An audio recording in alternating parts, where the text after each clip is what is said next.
yar benim arzımı yetiriyor başılara gözüm.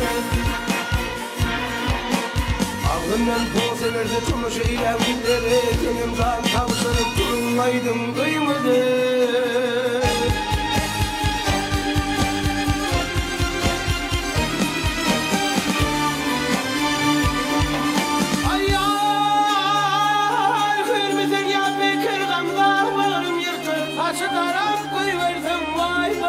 Boydan artar.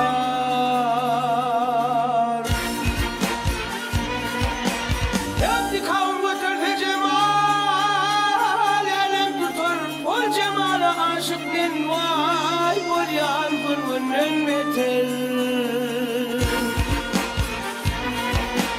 Ayağım gelir oğullar gül hancayır, bölüdüler salame gelin kıyılara gülüm aralım.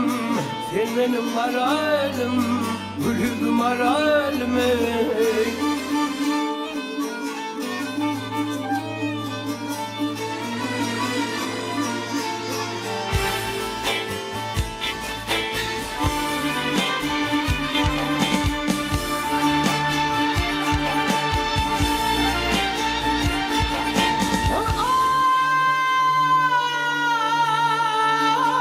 Yar eline aynalıp kıdışık düzülmeyde.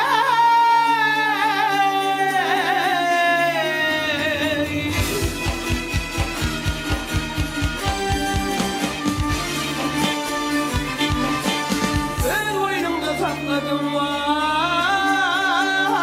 alma bile korumani.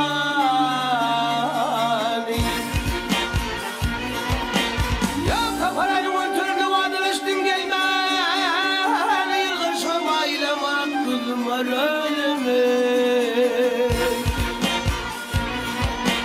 Yat vurdu başı ifleyen, gelin bağlara çıkıp hilalattır ruhunu.